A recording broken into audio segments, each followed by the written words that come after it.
ದೇವಬಲ, ಋಷಕೇತನ ಕ್ಷಾತ್ರ ಬಲ, ಅನುಸಾಲ್ವನ ರಾಕ್ಷಸ ಬಲ ಎಲ್ಲವೂ ವಿಫಲವಾಗಿದೆ. ಕೋಪ ಬರಬೇಕಿತ್ತು, ಬರಲಿಲ್ಲ ಹುಡುಗನ ಬಗ್ಗೆ. ಯಾಕೆ ಅಂತ ಕೇಳಿದ್ರೆ ಸಡಗರ ಬರುವಂತ ಒಂದು ವಿಕ್ರಮವನ್ನು ತೋರಿಸಿದ್ದಾನೆ. ನಮಗೂ ಒಂದು ತಲೆಬಿಸಿ ಇತ್ತು, ಪಾಂಡವರ ನಂತರ ಯಾರು ಇಲ್ಲಲ್ಲ ಈ ಆರ್ಯಾವರ್ತದಲ್ಲಿ, ಹಾಗೆ ಯೋಚಿಸಲಿಕ್ಕಿಲ್ಲ. ರತ್ನಗರ್ಭ ವಸುಂಧರ ಯಾಕೆ ಹೇಳಿದ್ರು? ಅಗೆದಷ್ಟು ರತ್ನಗಳುಂಟು ಎನ್ನುವ ಕಾರಣಕ್ಕಾಗಿ ಮಾತ್ರ ಅಲ್ಲ, ಒಬ್ಬ ಇಲ್ಲದಾಗಿ ಹೋದ್ರೆ ಮತ್ತೊಬ್ಬ ಆ ಜಾಗಕ್ಕೆ ಬರ್ತಾನೆ, ರತ್ನ ಸದೃಶವಾದ ವ್ಯಕ್ತಿತ್ವ ಇರುವವ ಎನ್ನುವ ಕಾರಣಕ್ಕಾಗಿ ವಸುಂಧರ ರತ್ನಗರ್ಭ. ಅರ್ಜುನನ ನಂತರ ಇಲ್ಲವೇ ಇಲ್ಲ ಅಂತ ಭಾವಿಸಲಿಕ್ಕಿಲ್ಲ, ಒಬ್ಬ ಸಿದ್ಧನಾದನಲ್ಲ, ಅದು ನಮಗೆ ಸಡಗರ. ನಮ್ಮ ನಂತರ ಒಬ್ಬ ಸಿದ್ಧನಾದ್ರೆ ಅದರ ಬಗ್ಗೆ ಮತ್ಸರ ಪಡುವುದಲ್ಲ, ಸಡಗರ ಪಡಬೇಕು. ಆ ಸಡಗರವು ಅಮಿತ ಸಂಭ್ರಮವು ಒಟ್ಟುಗೂಡಿದೆ.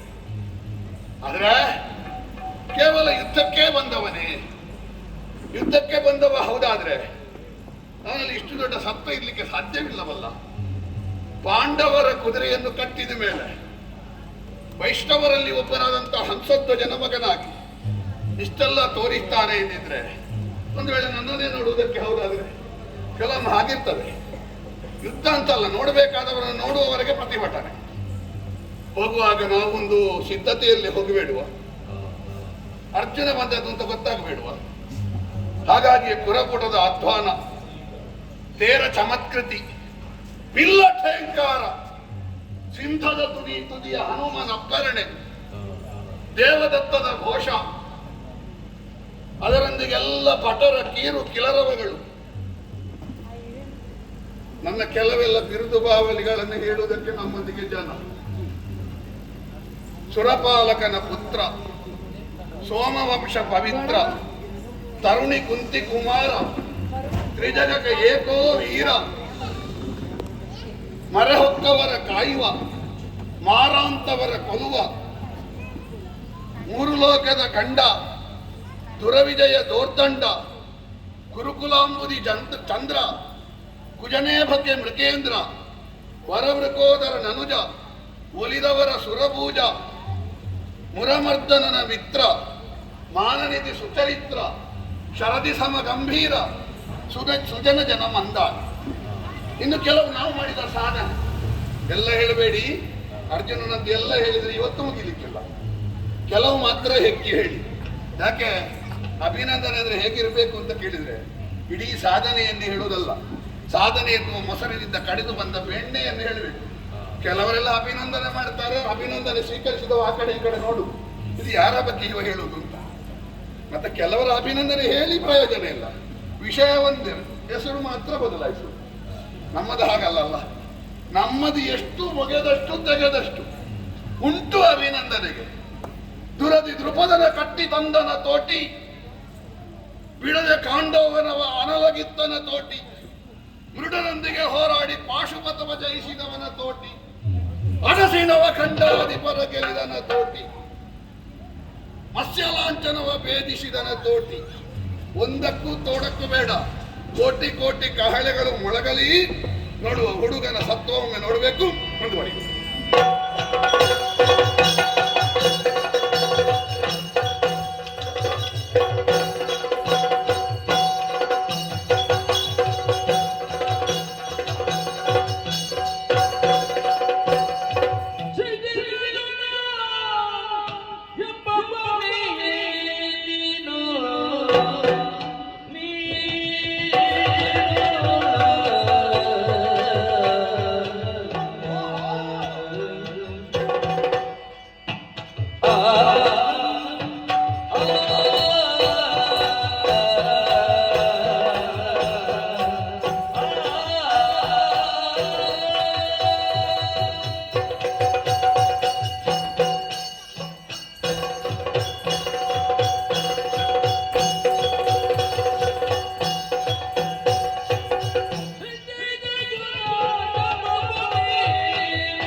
ಮೈಯೆಲ್ಲ ಕಿವಿಯಾಗಿಸಿಕೊಂಡು ಆಲಿಸಿದವರು ನಾವು.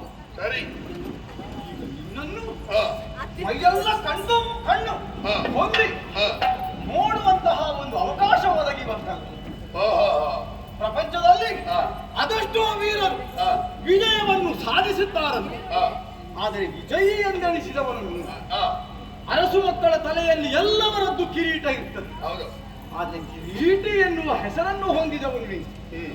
ಕುಂತಿದೇವಿಗೆ 3 ಮಕ್ಕಳಾದರೂ ಕೌಂಟೇಯ ಎನ್ನುವ ಹಾಗೆ ಪ್ರಪಂಚದಲ್ಲಿ ಸ್ಥಾಪಿಸಲ್ಪಟ್ಟವನು ನೀನೊಬ್ಬನೇ. ಹೀಗೆ 10 ಹಲವು ನಾಮಗಳನ್ನು ಹೊಂದಿ ಯಶೋಗಾಥೆಯನ್ನು ಮೆರೆಸಿದಂತಹ ಪ್ರಪಂಚದ ಎತ್ತರ ವೀರತ್ವದಲ್ಲಿಯೇ ಸೇರಿದವನು ಅದು ನೀನೆ. ಅದೇ ಅರ್ಜುನನೇನು ನೀನು? ಎರಡು ಅರ್ಜುನ. ಹಾಗಲ್ಲ ಅಂತಹ ಸಾಹಸ ವೈಶಿಷ್ಟ್ಯವನ್ನು ಕೇಳಿದಂತಹ ಅರ್ಜುನನೇ ನನ್ನ ಕಣ್ಣ ಮುಂದೆ ನಿಂತಿದ್ದಾನೆ ಎಂದಾದರೆ ಗೊತ್ತಾಯ್ತು ನನಗೆ ನನ್ನನ್ನು ನೋಡುವ ತವಕಣಿನಲ್ಲಿ ಬಹಳ ಇತ್ತು. ನಾನು ಸಿಕ್ಕಿದನಲ್ಲ, ಇಲ್ಲು ಬಾಣ ಕೆಳಗಿಡು ಕೈ ಮುಗಿ. ಯಾಕೆ? ನಿನ್ನ ಕಣ್ಣು ಅರಳಿದ್ದು ನೋಡುವಾಗ, ನಿನ್ನ ಬಾಯಿ ತೆರೆದದ್ದು ನೋಡುವಾಗ ನಿನಗೆ ಬಹುಶಃ ಇಷ್ಟೇ ನಿರೀಕ್ಷೆ ಇದ್ದದ್ದು. ಒಮ್ಮೆ ಅರ್ಜುನ ನೋಡ್ಬೇಕು. ಬಳಿಕ ಅರ್ಜುನನಂತೆ ನಾನೂ ಆಗಬೇಕು ಎನ್ನುವ ಆಶಯವನ್ನು ಹೊಂದಿದವನು. ಹೌದಾ? ನಾನಂತ ಅಲ್ಲ. ಮತ್ತೆ ಈ ಬಿಲ್ವಿದ್ಯೆಯ ಚಮತ್ಕತೆಯನ್ನು ಕರಗತ ಮಾಡಿಕೊಳ್ಳುವ ಯಾವಾತ ಒಬ್ಬ ಪುರುಷನಾದರೂ ಒಮ್ಮೆಗೆ ಅರ್ಜುನನನ್ನೇ ಅಂದ್ರೆ ಬಿಲ್ವಿದ್ಯೆಯ ಕುರಿತಾದಂತಹ ದೇವ ಎನ್ನುವ ಹಾಗೆ ತಿಳಿದುಕೊಳ್ಳುವವರು. ಯಾಕಂದ್ರೆ ಅವನಂತೆ ಆಗಬೇಕು ಎನ್ನುವ ಹಾಗೆ. ಅಲ್ಲ, ವಿಷಯ ಹೌದು. ಆದ್ರೆ ಒಂದುಂಟು. ಏನು? ಈಗ ಎಲ್ಲರೂ ಅರ್ಜುನನ ಹಾಗೆ ಆದ್ರೆ ಅರ್ಜುನ ಒಂದು ವಿಶಿಷ್ಟ ಯಾಕೆ? ರಾಮ ಒಬ್ಬ ವಿಶಿಷ್ಟನಾಗಿ ನಿಂತದ್ದು ಯಾಕೆ? ಹರಿಶ್ಚಂದ್ರ ಒಬ್ಬ ಪ್ರತ್ಯೇಕ ನಿಂತದ್ದು ಯಾಕೆ? ನಾಳ ಪುಣ್ಯ ಶ್ಲೋಕನಾಗಿ ಉಳಿದದ್ದು ಯಾಕೆ? ಅವರಂತವರು ಮತ್ತೊಬ್ಬರು ಇಲ್ಲ ಅಂತ. ಅರ್ಜುನ ಒಬ್ಬನೇ ಇರುವುದು. ಅವರೆಲ್ಲ ಬದುಕಿಗೆ ಆದರ್ಶ ಅಂತ. ಅವರಾಗುವ ಪ್ರಯತ್ನವನ್ನಾದ್ರೂ ಮಾಡಬಹುದು ಎನ್ನುವ ಕಾರಣದಿಂದಲೇ ಆದ್ದರಿಂದಲೇ ಪಾಂಡವಾಶ್ವಮೇಧದ ತುರಗದ ಬೆಂಬಲಿಗನಾಗಿ ಬಂದವನು ನೀನು ಎನ್ನುವ ಸುದ್ದಿ ನಮಗೆ ಗೊತ್ತೇ ಆಗಿದೆ. ಆ ಕಾರಣದಿಂದಲೇ ಕ್ಷಾತ್ರಿಯ ಬಂಧಕ್ಕನುಗುಣವಾಗಿ ಬಲುಹುಂಟು ನಮ್ಮ ತೋಳಲ್ಲಿ ಎನ್ನುವುದರಿಂದಲೇ ಅಶ್ವವನ್ನು ಕಟ್ಟಿದ್ದೆ. ಬಿಡಿಸುವ ಎದೆಗಾರಿಕೆ ಉಂಟು ಅಥವಾ ಬಿಟ್ಟು ಹೋಗುತ್ತೀವಿ ತಕ್ಕನೆ ಹೇಳು. ನಿನ್ನ ನಿರ್ದೇಶನ ಅಲ್ವ ನನಗೆ? ನಿನ್ನ ಪ್ರಾಯ ಎಷ್ಟ ಪ್ರಾಯ ಹುಡುಗ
ಮಾತಾಡುವುದೆಲ್ಲ ಒಳ್ಳೆಯದಿತ್ತು. ಒಳ್ಳೆಯದು ಮಾತಾಡುವುದು ಬೇರೆ, ಸರಿಯಾಗಿ ಮಾತಾಡುವುದು ಬೇರೆ. ಸಣ್ಣ ಪ್ರಾಯದಲ್ಲೆಲ್ಲ ಬಣ್ಣದ ಮಾತುಗಳೇ ಒಳ್ಳೆಯದು ಅಂತ ಕಾಣ್ತದೆ. ಪಕ್ವತೆ ಆಗುವಾಗ ಗೊತ್ತಾಗ್ತದೆ ಬಣ್ಣದ ಮಾತುಗಳು ಬೇರೆ, ಸರಿಯಾದ ಮಾತುಗಳು ಬೇರೆ. ನಮಗೆ ಬಹಳ ಗೊತ್ತುಂಟು ಅಂತ ನಾವು ಒಂದು ಕಾಲದಲ್ಲಿ ಮಾತಾಡಿದ್ದೆವು. ಗೀತೋಪದೇಶ ಪಡೆದವ, ಒಂದು 4 ಪ್ರಶ್ನೆ ದೊಡ್ಡವರಲ್ಲಿ ಕೇಳುವ ಅಂತ ಅಜ್ಜನಲ್ಲಿ ಕೇಳಿದ್ದೆ. ತಟ್ಟನೆ ಹೇಳಿದ್ರು ಅವರು, ಏನು ಬಾಲಭಾಷೆ ಆಡಬೇಡವು ಅರ್ಜುನ, ನಿನ್ನದು ಬಾಲಭಾಷೆ. ಅಜ್ಜ ಯಾಕೆ ಹಾಗೆ ಹೇಳಿದ್ರು ಅಂತ ಗೊತ್ತಿರ್ಲಿಲ್ಲ. ಈಗ ನೀನು ಮಾತಾಡೋ ಗೊತ್ತಾಯ್ತು. ದೊಡ್ಡವರಿಗೆಲ್ಲ ಸಣ್ಣವರು ಎಷ್ಟು ದೊಡ್ಡದು ಮಾತಾಡಿದ್ರು ಬಾಲಿಶವೇ ಕಾಣುವುದು. ಹುಡುಗ, ಈ ಪ್ರಪಂಚದಲ್ಲಿ ಏನು ಅನುಭವ ಕಲಿಸದೇ ಇರುವ ಪಾಠ ಮತ್ತೊಂದಿಲ್ಲ. ಎಷ್ಟು ದೊಡ್ಡ ವಿದ್ಯಾವಂತನೇ ಇರಲಿ, ಎಷ್ಟು ದೊಡ್ಡ ಸಾಕ್ಷರನೇ ಇರಲಿ, ಎಷ್ಟು ದೊಡ್ಡ ಸಂಗ್ರಹ ಮಾಡಿದವನೇ ಇರಲಿ, ಅನುಭವದ ಮುಂದೆ ಯಾವುದು ದೊಡ್ಡ ವಿಷಯ ಅಲ್ಲ. ಯಾಕೆ ಗೊತ್ತುಂಟ? ಒಂದು ಪ್ರಸ್ತುತಿಯಲ್ಲಿಯೂ ಹಾಗೆ. ಇಡೀ ರಾಮಾಯಣ ಅನ್ನು 8 ಸಲ ಒಬ್ಬ ಓದಲಿ.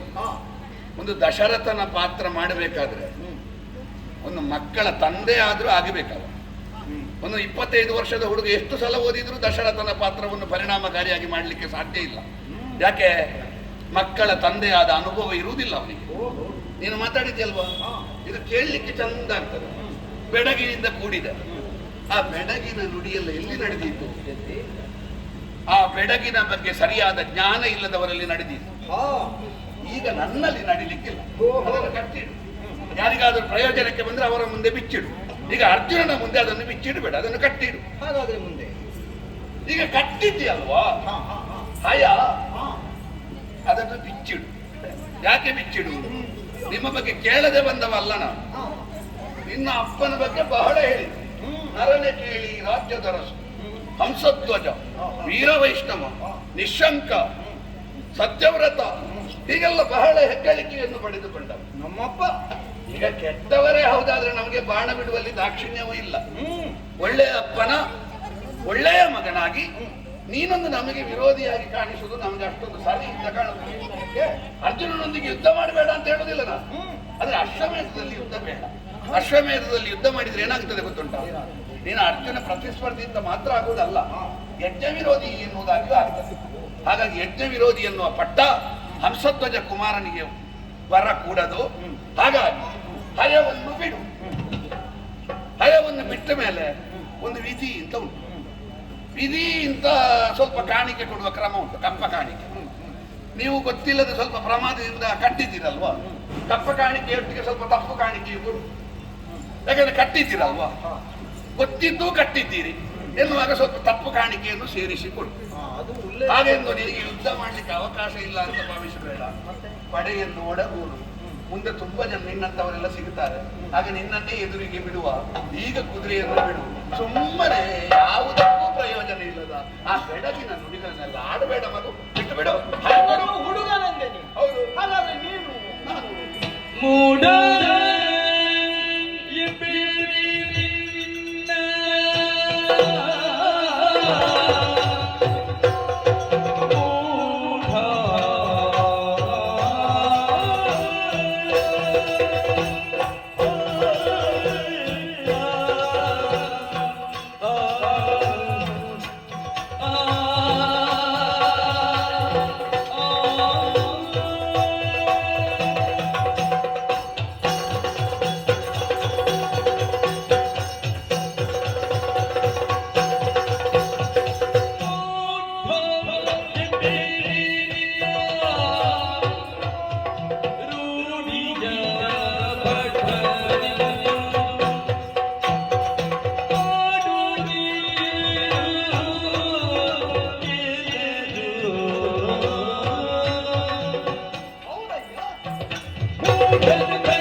ನಮಗಿಂತ ದೊಡ್ಡವರ ಮುಂಭಾಗದಲ್ಲಿ ನಮ್ಮದು ಹುಡುಗುತನ ಅಂತ ಕಾಣ್ತದೆ. ಹಾಗೆಂದು ನಿನ್ನ ಮುಂದೆ ನಾನು ಹುಡುಗನಾಗಿದ್ದರೂ ಕೂಡ ಕ್ಷಾತ್ರಿಯ ಪಂಥಕ್ಕನುಗುಣವಾಗಿ ಕಟ್ಟಿದಂತಹ ಅಶ್ವದ ಕುರಿತಾಗಿ ತಿಳಿದುಕೊಂಡೆ ನಿನ್ನಲ್ಲಿ ಆಡಿತು. ಆದರೆ ನೀನೇನು ಆಡುತ್ತಿರುವುದು ನಿನ್ನ ಮಾತುಗಳೆಲ್ಲವೂ ಮೂಢತ್ವವನ್ನು ಬಿಂಬಿಸ್ತಾ ಇದೆ. ಹೌದು, ಮತ್ತೆ ರೂಢಿಯಲ್ಲಿ ಪಾರ್ಥನಿಗೆ ಸರಿಮಿಗಿಲಾದಂತಹ ಭಟರು ಮತ್ತೊಬ್ಬರಿಲ್ಲ ಎನ್ನುವ ಹಾಗೆ ಕೆಲ ಮಂದಿಗಳು ಆಡಿದ್ದಲ್ಲ, ನಿನ್ನ ಕುರಿತಾಗಿ ತಿಳಿದ ಹಲವು ಮಂದಿಗಳು ಆಡಿದ್ದಾರೆ. ಉಳಿದವರು ಹುಟ್ಟಿದ ಮೇಲೆ ಆಡಿದ್ದು ಬಿಡು, ಹುಟ್ಟುವ ಮೊದಲೇ ಅಶರೀರವಣಿ ಆಗಿದೆ. ಹೌದಂತೆ. ಕಾರ್ತವೀರ್ಯ ಸಮ ವಿಕ್ರಮಿ, ಶಿವತುಲ್ಯ ಪರಾಕ್ರಮಿ, ಇಂದ್ರ ಸಮ ಅಜೇಯ, ಉಪೇಂದ್ರನಿಗಿಂತ ಮಿಗಿಲು ಅಂತ ಗುರುಗಳು ಹೇಳಿದ್ರು. ಹೌದು ಹೌದು, ಈಶ್ವರಂತವರು ಒಪ್ಪಿಕೊಂಡರು. ಕೇಳಿದ್ದೇವೆ ನಾವು. ಇಡೀ ಪೂರ್ತಿ ಹೇಳಿದ್ರೆ ಒಂದು ಪುಸ್ತಕ ಅದಿದೆ, ಅದನ್ನು ಕೇಳಿದ್ದೆವು ನಾವು. ಯಾಕಂದ್ರೆ ನಿನ್ನದಾದಂತಹ ವೈಭವ ವಿಶೇಷತೆಗಳನ್ನು ಕಂಡು ನಿನ್ನನ್ನು ಯಾರಾದ್ರೂ ಅಭಿನಂದಿಸಬೇಕು ಅಂತ ಮುಂದೆ ಬಂದ್ರೆ ಯಾವುದನ್ನು ಬರೆಯುವುದು ಯಾವುದನ್ನು ಬಿಡುವುದು ಅಂತ ಜಿಜ್ಞಾಸೆಗೆ ಒಳಪಟ್ಟವರು.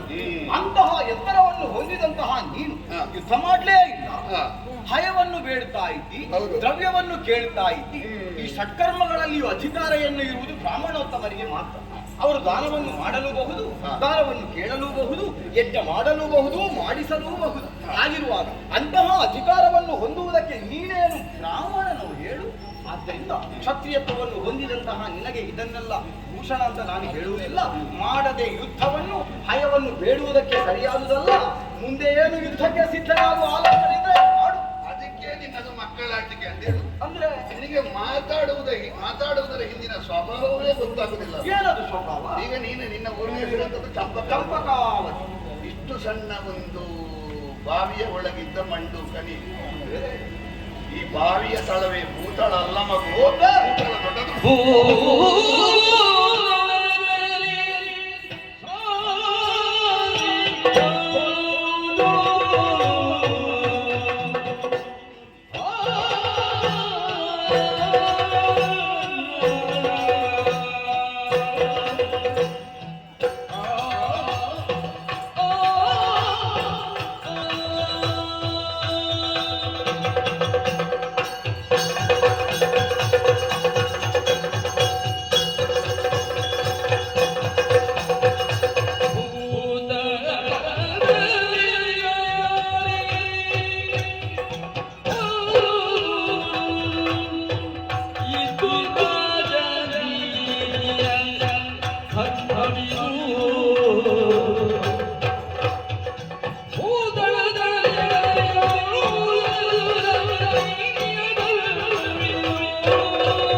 ನಾನು ನಿನ್ನಲ್ಲಿ ಬೇಡಿದ್ದ ಮತ್ತೇನು?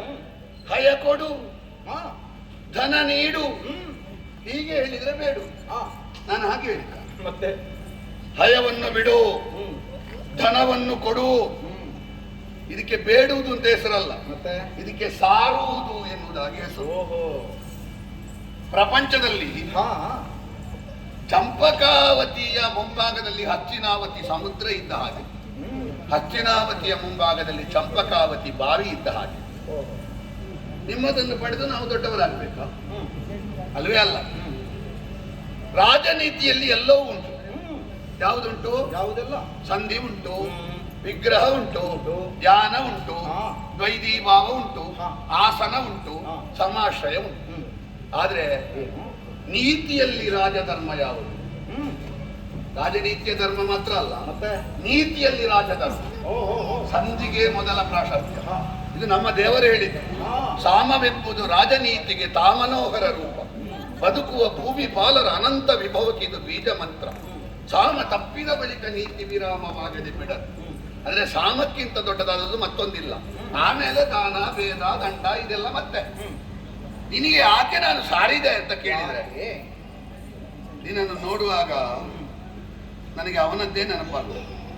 ಯಾರದ್ದು? ಸತ್ತ ನನ್ನ ಮಗನದ್ದು, ಅಭಿಮನ್ಯು ಎನ್ನುವುದಾಗಿ ಹೆಸರವನದ್ದು. ಇರ್ತಿದ್ರೆ ಇನ್ನ ಹಾಗೆ ಇರ್ತಿದ್ದ. ಏನು ಮಾಡುವ, ಅವನನ್ನು ಉಳಿಸಿಕೊಳ್ಳುವ ಯೋಗ ನಮಗಿಲ್ಲದೆ ಹೋಯಿತು. ಅವ ಇಲ್ಲ ಎನ್ನುವ ಬೇಸರವನ್ನು ಕಳೆಯುವ ಹಾಗೆ ಯಾವ ತಾಯಿ ಹೆತ್ತ ಮಗನಾದರೂ ಆರ್ಯಾವರ್ತಕ್ಕೆ ನಿನ್ನಂತ ಒಬ್ಬ ವೀರ ಇದ್ದಾನಲ್ಲ. ಈ ಭೂಮಿ ದೇವಿ ವಿಕ್ರಮಿಗಳ ವಿಷಯದಲ್ಲಿ ಬಂಡೆ ಆಗಲಿಲ್ಲಲ್ಲ, ಆ ಒಂದು ಸಮಾಧಾನದಿಂದ ನಿನ್ನನ್ನಾದರೂ ಉಳಿಸುವ. ಇದಕ್ಕಿಂತ ಮೊದಲು ಬಂದ ಊರು ಮಾಹಿಷ್ಮತಿ, ಅಲ್ಲಿಯೂ ನಿನ್ನಂತದ್ದೇ ಒಬ್ಬ ಹುಡುಗ ಸತ್ತಿದ್ದ, ಪ್ರವೀರ ಅಂತ ಅವನ ಹೆಸರು. ಮಗನನ್ನು ಕಳೆದುಕೊಂಡ ತಂದೆಯ ದುಃಖ ಎಷ್ಟು ಅರ್ಜುನನಲ್ಲಿ ಕೇಳು. ಆ ದುಃಖದಿಂದ ಅಪ್ಪನಿಗೆ ಬರಕೊಡು. ನೀವು ವೈಷ್ಣವರಲ್ವೇನು? ಯಜ್ಞ ಅಂದ್ರೆ ಎಂಥದ್ದು? ಯಜ್ಞೋ ವೈ ವಿಷ್ಣು. ಈಗ ಯಜ್ಞ ಮಾಡುವುದು ಅಂತ ಹೇಳಿದ್ರೆ ನಾರಾಯಣ ಆರಾಧನೆ, ಅದರಲ್ಲಿಯೂ ಕೃಷ್ಣ ನಿರ್ದೇಶನದಿಂದ ಧರ್ಮರಾಯ ಮಾಡುವ ಯಜ್ಞ. ಅದರ ಯಜ್ಞಾಶ್ವವನ್ನು ಕಟ್ಟಬಹುದಾ ನೀವು? ಈಗ ಎಂಥದೇ ಕಾರಣ ಇಲ್ಲ, ಶಾಸ್ತ್ರ ಇಲ್ಲಿ ಮತ್ತೊಂದಿಲ್ಲ. ಈಗ ವೈಷ್ಣವರಾದ ನೀವು ಕಟ್ಟಬಹುದಾ? ಕಟ್ಟಿದ್ದು ಸರಿಯಾ? ಸರಿಯಾಗ್ತದ? ಕಟ್ಟಿದ್ದೇವಲ್ಲ. ಅಲ್ಲ, ಸರಿಯಾಗ್ತದ ಅಂತ ಹೇಳುದು. ನಮ್ಮ ಉದ್ದೇಶ ಪೂರೈಕೆಗೆ ನಾವು ಕಟ್ಟಿದ್ದೇ ಸರಿ. ಅಲ್ಲ, ಉದ್ದೇಶ ಯಾವ ಉದ್ದೇಶವೇ ಇಲ್ಲಿ. ಕೃಷ್ಣನನ್ನು ವಿರೋಧಿಸುವ ಉದ್ದೇಶ ಉಂಟಾ ನಿಮಗೆ? ಇಲ್ವಲ್ಲ. ಮತ್ತೆ ಕೃಷ್ಣನನ್ನು ಆರಾಧಿಸಬೇಕು ಎನ್ನುವ ಉದ್ದೇಶ. ಕೃಷ್ಣನನ್ನು ಆರಾಧಿಸಲಿಕ್ಕೆ ಕುದುರೆ ಕಟ್ಟಬೇಕಾ? ಕೃಷ್ಣನನ್ನು ಆರಾಧಿಸಲಿಕ್ಕೆ ಬೇರೆ ಬೇರೆ ಕ್ರಮ ಇಲ್ವಾ? ಹೇಗೆ? ಹೇಗೆಲ್ಲ ಉಂಟು. ಒಂದು ಮುಷ್ಟಿ ಅವಲಕ್ಕಿ ತಂದವ ಕೃಷ್ಣನನ್ನು ದರ್ಶನ ಮಾಡಿದ್ದಾನೆ. ಬೇರೆ ಬೇರೆ ಕ್ರಮದಿಂದ ಕೃಷ್ಣನನ್ನು ಕಂಡಂತಹ ಉದ್ದವನು, ಗೋಪಿಕೆಯರು, ಭೀಷ್ಮರು, ನಾರದರು, ಇಷ್ಟೆಲ್ಲ ಮಂದಿಯನ್ನ ಸಾವಿರ ದಾರಿಗಳುಂಟು. ಭಜನೆ ಉಂಟು, ಸ್ಮರಣೆ ಉಂಟು, ಕೀರ್ತನೆ ಉಂಟು, ವಂದನೆ ಉಂಟು, ಅರ್ಚನೆ ಉಂಟು, ಪಾದಸೇವನೆ ಉಂಟು, ಆತ್ಮನಿವೇದನೆ ಉಂಟು. ಇದು ಕುದುರೆ ಕಟ್ಟಬೇಕು ಅಂತ ಯಾರು ಹೇಳಿದ್ರು? ಇದೆಲ್ಲ ಹೇಳುವುದು ನೀನು ಯಾಕೆ? ಅಲ್ಲ, ಈ ಕುದುರೆ ಕಟ್ಟುವುದು ಎನ್ನುವ ಉದ್ದೇಶ ಅಲ್ಲ. ಹೌದು, ಯಾಕೆ ಕುದುರೆ ಕಟ್ಟಬೇಕು ಅಂತ ಕೇಳುದು ನಾನು. ಈಗ ಕೃಷ್ಣನನ್ನು ನೀವು ಆರಾಧಿಸಬೇಕು ಎನ್ನುವ ಉದ್ದೇಶ ಇದ್ರೆ ಕುದುರೆ ಕಟ್ಟಿದ್ದೇ ಸರಿ ಇಲ್ಲ ಅಂತ ಹೇಳುದು ನಾನು. ಹೌದಾ? ಹೌದು. ಅಲ್ಲ, ಬಳುವುಳ್ಳ ಭಟರು ಕಟ್ಟಿ ಕಾದುವುದು ಎನ್ನುವ ಹಾಗೆ ನಿರೂಪ ಉಂಟಲ್ಲ. ಹೌದು. ಅಲ್ಲಿ ವೈಷ್ಣವರಾದರೂ ಕಟ್ಟಬಾರದು, ಶೈವರಾದರೂ ಕಟ್ಟಬಹುದು, ಹೀಗೇನು ಅದರಲ್ಲಿ ನಿಬಂಧನೆಗಳೇ ಇಲ್ಲ. ಅಯ್ಯ ಪುಣ್ಯಾತ್ಮ, ಏನು? ಬಲವುಳ್ಳವರು ಕಟ್ಟಿ ಕಾದುವುದು ಎನ್ನುವುದು ಯಾರಿಗಿರುವುದು? ಯಾರಿಗೆ? ವೈಷ್ಣವ ಬಲವನ್ನು ವಿರೋಧಿಸುವ ಬಲ ಉಂಟ ನಿಮಗೆ? ಈಗ ವೈಷ್ಣವನಾಗಿ ಒಬ್ಬ ನಾರಾಯಣ ಬಲದಿಂದ ಬಂದ್ರೆ ಅದನ್ನು ವಿರೋಧಿಸಿದ್ರೆ ನಿಮ್ಮದು ರಾಕ್ಷಸ ಬಲ ಆಗುದಿಲ್ವಾ? ಹಾಗೆ ಹೇಳಿದ್ದು ನಾನು. ಕಟ್ಟಿದ್ದು ಸರಿ ಇಲ್ಲ. ಯಾಕೆ ಕಟ್ಟಿದ್ದೀರಿ? ಬಹುಶಃ ಯಾಕೆ ಕಟ್ಟಿದ್ದು ಅಂತ ನಿನಗೆ ಗೊತ್ತಾಗ್ಲಿಲ್ಲ ಕಾಣ್ತದೆ. ಗೊತ್ತಿದೆ ಗೊತ್ತಿದೆ ಗೊತ್ತಿದೆ. ಯಾಕೆ? ಆ ಪರಿಣಾಮದಲ್ಲಿ ಅದನ್ನು ನಾವು ಪಡೆಯುವ ಅಪೇಕ್ಷೆ ಉಂಟು. ಆಗ ಅದು ಯಾಕೆ ಎನ್ನುವುದು ನಿನಗೂ ಅರ್ಥವಾಗ್ತಲ್ಲ. ಅದು ಬಿಡು, ಈಗ ಹೇಳಲಿಕ್ಕೆ ಏನಾದ್ರು ಗೊತ್ತುಂಟ ನಿನಗೆ? ಯುದ್ಧ ಮಾಡಿಯೇ ನಾವು ಕಟ್ಟುವುದು ಅಂತ. ಅಲ್ಲ, ಈಗ ಲೋಕದಲ್ಲಿ ಒಂದು ದೇವರಿಗೆ ಹೊಡೆದು ದೇವರ ಆರಾಧನೆ ಮಾಡುವ ಕ್ರಮ ಉಂಟು. ಹಾಗಲ್ಲ. ಮತ್ತೆ ಈಗ ದೇವರೇನಿದ್ರು ಈಗ ಇಲ್ಲವಲ್ಲ. ಇಲ್ಲ. ಈಗ ದೇವರ ಇಲ್ಲ. ದೇವರಿಗೆ ಪೂಜೆ ಮಾಡುವ ಅರ್ಚಕನಿಗೆ ಹೊಡಿಬಹುದಾ? ಈಗ ನಾವು ಪಾಂಡವರು ಅಂತ ಹೇಳಿದ್ರೆ ಕೃಷ್ಣನ ಅರ್ಚಕರು. ಯಾಕೆ ಹೇಳಿದೆ ಗೊತ್ತುಂಟಾ? ಯಾಕೆ? ನಿಮ್ಮ ನಿರ್ಣಯದಲ್ಲಿ ಏನು ಹಿಂದೆ ಮುಂದೆ ಉಂಟು ಅಂದ್ರೆ ಸರಿ ಇಲ್ಲ. ಯಾಕೆ ಸರಿ ಇಲ್ಲ? ಅದು ಸರಿ. ನೀನೀಗ ಸಾರುವುದಕ್ಕೆ ಹೊರಟೇನು? ಅಲ್ಲ, ಕಾರಣ ಸರಿ ಇಲ್ಲ ಅಂತ ಹೇಳುದಕ್ಕೆ ಕಾರಣ ಏನದು? ಅದು ಸರಿ ಇಲ್ಲ ಅಂತ ಹೇಳಿದ್ರೆ ನಿನಗೆ ಸರಿ ಉಂಟು ಅಂತ ಹೇಳಲಿಕ್ಕೆ ಕಷ್ಟ ಆಗುತ್ತೆ. ಯಾಕೆ ಗೊತ್ತುಂಟು? ನಿನ್ನ ಪ್ರಾಯ ಸಣ್ಣ. ಇದನ್ನು ಕಟ್ಟಲಿಕ್ಕೆ ಆಜ್ಞೆ ಮಾಡಿದವ ಯಾರು? ನನ್ನಪ್ಪ. ಅವನನ್ನು ಕರೆಸಿ, ಅವರಲ್ಲಿ ಒಮ್ಮೆ ಮಾತಾಡ್ತೇನೆ ನಾನು. ಇದನ್ನೊಂದು ಸರಿ ಮಾಡುವ. ಸುಮ್ಮನೆ ಈ ಮಕ್ಕಳನ್ನೆಲ್ಲ ಎದುರು ಕರೆಸು, ಅವನೊಂದಿಗೆ ಮಾತಾಡ್ತೇನೆ. ಒಂದು ಸಮಾಧಾನದಿಂದ ಪ್ರಕರಣವನ್ನು ಮುಗಿಸುವ.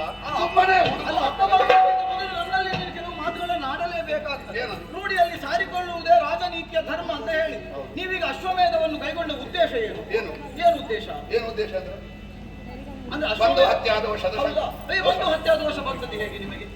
ಓಡಿದ್ದರಿಂದ ಕೊಂದದ್ದರಿಂದ. ಹೌದು.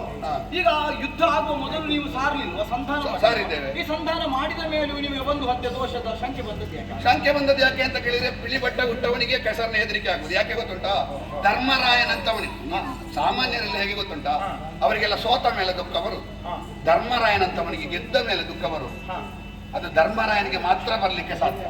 ಉಳಿದವರಿಗೆಲ್ಲ ಸೋತ್ರ ಮಾತ್ರ ದುಃಖ ಬರುದು. ಗೆದ್ದ ಮೇಲೆ ಯಾಕೆ ದುಃಖ ಬಂತು ಗೊತ್ತುಂಟಾ? ನಾವು ಕೊಂದವರು ಮಾತ್ರ ಸತ್ತದ್ದಲ್ಲ, ನಮ್ಮೊಟ್ಟಿಗಿದ್ದವರು ಸಾಲಿಲ್ವಾ? ಬಂದು ಹತ್ಯೆ.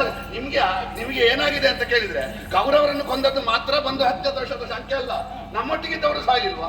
ಅವರ ಸಾವಿಗೆ ಕಾರಣ ಯಾರು? ಯುದ್ಧವೇ ಅಲ್ವಾ ಪುಣ್ಯಾತ್ಮ? ಹಾಗಾಗಿ ಯುದ್ಧದಿಂದ ಈ ವಿರೋಧಿಗಳು ಸತ್ತಿದ್ದಾರೆ, ನಮ್ಮವರು ಸತ್ತಿದ್ದಾರೆ. ಹಾಗಾಗಿ ಇಷ್ಟು ದೊಡ್ಡದಾದಂತಹ ಕ್ಷಯಕ್ಕೆ ಕಾರಣನಾಗಿ ಹೋದೆನಲ್ಲ ಎನ್ನುವುದಾಗಿ ಪೀಠ ಏರಿದವ ಯೋಚನೆ ಮಾಡಬೇಕು. ನಾವು ಸ್ಥಾನಕ್ಕೆ ಏರುವ ಮೊದಲು ನಮ್ಮಲ್ಲಿ ದೋಷ ಉಂಟು ಅಂತ ನೋಡಿಯೇ ಮತ್ತೆ ಏರಬೇಕು. ಹೌದಾ? ಹಾಗಾದ್ರೆ ಈ ಪ್ರವೀರನ ಸಾವಾಗುವಾಗ ನಿನಗೆ ಯಾಕೆ ಈ ಸಂಖ್ಯೆ ಬರಲಿಲ್ಲ? ನೀನು ಅದನ್ನು ನಿಮ್ಮನ್ನೊಡಗೂಡಿ ಬಂದಿದ್ದಾನ. ಹೌದು. ಹಾಗಾದ್ರೆ ಅದು ಅದು ಮಾಡಿದ ಅದೇ ಅಲ್ಲ. ನಿನಗೆ ಯಾರು ಹೇಳಿದ್ದು ಪ್ರವೀರನಿಗೆ ನಾನು ಸಾರಲಿಲ್ಲ ಅಂತ? ನಿನಗೆ ಬೇಡ ಯುದ್ಧ ಅಂತ ಹೇಳಿದ್ದೇನೆ. ಬೇಡ ಯುದ್ಧ ಅಂತ ಹೇಳಿದ ಮೇಲೆ ಯುದ್ಧ ಮಾಡಿದ್ದಾನೆ. ಬೇಡ ಯುದ್ಧ ಅಂತ ಹೇಳಿದ ಮೇಲೆ ಯುದ್ಧ ಮಾಡಿದ್ರೆ ಪ್ರವೀರನಿಗೆ ಮಾತ್ರ ಅಲ್ಲ, ಸುಧನ್ವನಿಗೆ ಅದೇ ಗತಿ. ಹೌದಾ? ಆಡಿದ್ದಾನಂತೆ.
ನನ್ನೊಡನೆ ಹೋರಾಡುವುದಕ್ಕೆ ನೀನು ಅಸಮರ್ಥನೋ ಏನು ಎನ್ನುವ ಅನುಮಾನದಿಂದ ನನ್ನನ್ನು ಅಲ್ಲಿಗೆ ಬದಿಗೆ ಸರಿಸಿ ನನ್ನ ಅಪ್ಪನ ಮುಂದೆ ಯುದ್ಧವು.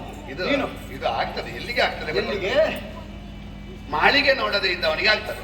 ನಾನು ಐರಾವತ ತರಿಸಿದವ, ಸ್ವರ್ಗಲೋಕಕ್ಕೆ ಸೋಪಾನ ಕಟ್ಟಿದವ, ದೇವಲೋಕದಲ್ಲಿ ಇಂದ್ರನಿಗೆ ಆಗದ ನಿವಾತ ಕವಚ ರವದೆಯನ್ನು ಕಾಲಕ್ಕೆ ರವದೆಯನ್ನು ನಿರಾಯಾಸವಾಗಿ ಮಾಡಿ ಮುಗಿಸಿದವ.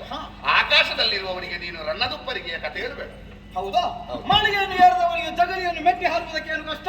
ಕಷ್ಟ ಇಲ್ಲ. ಮೊದಲು ನನ್ನೊಡನೆ ಹೋರಾಡು, ಅಪ್ಪನ ಮಾತು ಆಮೇಲೆ.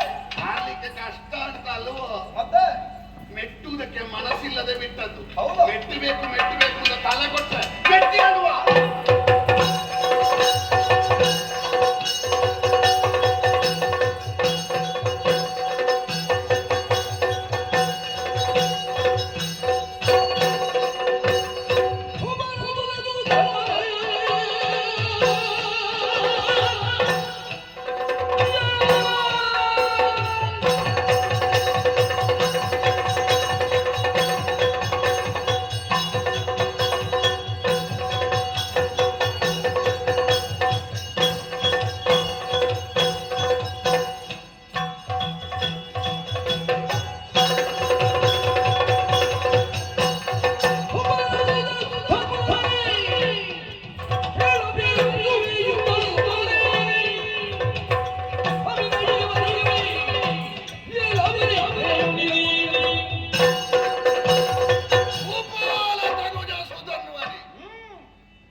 ಲೆಕ್ಕಕ್ಕಿಂತ ಹೆಚ್ಚು ಬೇಡದ್ದು ಮಾಡಿದ್ದವರೇ.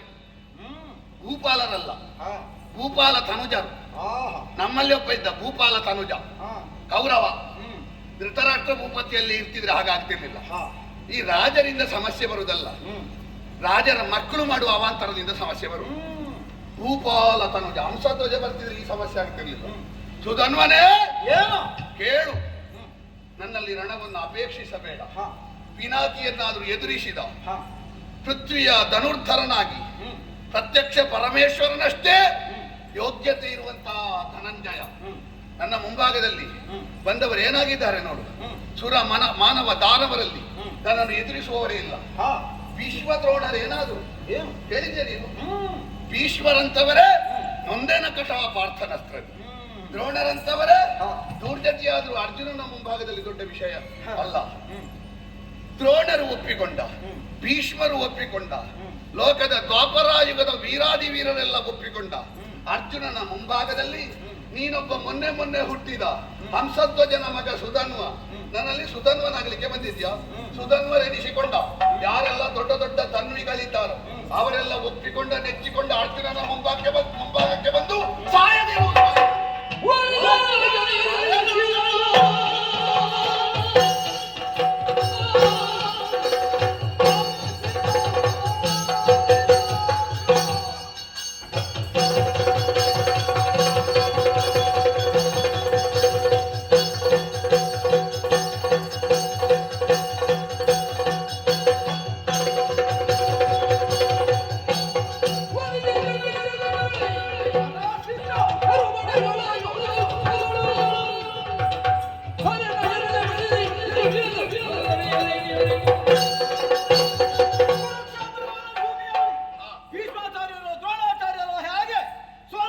ಆರಂಭಿಸಿದ್ದೀರಿ ಅನ್ನುವುದು ನಮಗೆ ಚೆನ್ನಾಗಿ ಹೇಗೆ ಹೇಗೆ ಇರಬಹುದು.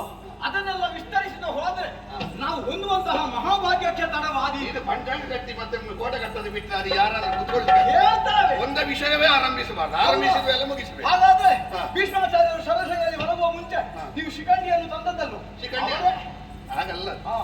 ಭೀಷ್ಮಾಚಾರ್ಯರಿಗಿರುವ ವರ ಹೇಗೆ? ಹೇಗೆ? ಇಚ್ಛಾಮರಣಿ. ಇಚ್ಛಾಮರಣಿ ಆದವ ಸಾಯ್ಬೇಕಾದ್ರೆ ಏನು ಮಾಡ್ಬೇಕು? ಏನು ಮಾಡಬೇಕು? ಅವನೇ ಸಾಯ್ತೇನೆ ಅಂತ ಹೇಳಬೇಕು. ಅದಕ್ಕೊಂದು ವೇದಿಕೆ ನಿರ್ಮಾಣ ಮಾಡಿ. ಹಾಗಾದ್ರೆ ಹೇಗೆ ಬೇಕಾದ್ರೂ ಬದಲಾಯಿಸಲಿ. ಅಂತದ್ದು ಹಾಗಿರುವಾಗ ಅಂತಹುದೆಲ್ಲ ನಡೆಯುವುದಕ್ಕೆ ಕಾರಣ ಯಾರು? ಶ್ರೀಕೃಷ್ಣ ಪರಮಾತ್ಮ. ಆ ವಾರಿಜಾಕ್ಷ ವಾರಿಜದಳ ನಯನನಾಗಿ ವಿಶಾಲವಾಗಿ ಪ್ರಪಂಚವನ್ನು ಕಾಪಾಡುವ ಹೊಣೆ ಉಳ್ಳವನಾಗಿ ಅವನು ಮಾಡಿದ್ದರ ದೆಸೆಯಿಂದಲಾಗಿಯೇ ಇಷ್ಟೆಲ್ಲ ಸಾಧಿತವಾಗುವುದು. ರಥದ ಮೂಕಿಯಲ್ಲಿ ಅವ ಇಲ್ಲ. ಅವ ಯಾವಾಗ ಬೇಕಿದ್ದದ್ದು? ಈಗಲೇ ಭೀಷ್ಮ ದ್ರೋಣರಿಗೆ ಬೇಕಾದ. ಹೌದಾ? ನಿನ್ನಂತ ಅರೆಬೆಂದದ್ದಕ್ಕೆ ಬೇಕಾದಲ್ಲ. ಭೀಷ್ಮ ದ್ರೋಣರಂತ ಭಾಗವತೋತ್ತಮರಿಗೆ, ದ್ವಾಪರಾಯುಗದ ಮಹಾವೀರರಿಗೆ ಬೇಕಾದ್ದು. ನಿನ್ನಂತ ಹುಡುಗನಿಗೆಲ್ಲ ಕೃಷ್ಣ ಬೇಕಾ? ಮತ್ತೆ ಪಾಶ್ವತವನ್ನು ಪಡೆಯುವಲ್ಲಿ ನೀನೇ ಹೋರಾಡಿದ್ದೀಯ ಅನ್ನುವುದಿರಲಿ. ಆನಂತರದ ಎಲ್ಲ ಮಜಲುಗಳಲ್ಲಿ ಅವನೇ ಒದಗಿ ಬಂದಿದ್ದಾನೆ ಎನ್ನುವ ಸತ್ಯ ನಮಗೂ ಗೊತ್ತು. ಅದು ನಮ್ಮ ಯೋಗ್ಯತೆ. ಆಳದ ತೆಂಗಿನಕಾಯಿ ಹಣ್ಣುಕಾಯಿಗೆ ಆಗುದಿಲ್ಲ. ತೆಂಗಿನಕಾಯಿ ಸರಿ ಉಂಟು ಅಂದ್ರೆ ಹಣ್ಣುಕಾಯಿಗೆ ತಗೊಂಡು ಪ್ರಪಂಚದಲ್ಲಿರುವಂತಹ ಈ ಸಣ್ಣ ಬಾವಿಗೂ ಆ ಮಹಾಚೇತನದ ಸ್ಪರ್ಶ ಆಗಲೇಬೇಕು. ಆಗಿಸುವುದಕ್ಕಾಗಿ ನಾನು ಪ್ರಯತ್ನ ಮಾಡ್ತೇನೆ. ನಿನ್ನ ಹುಲು ಸಾರಥಿಯನ್ನೇ ಕೆಡುವುದಕ್ಕೆ ಸಿದ್ಧನಾಗ್ತೇನೆ.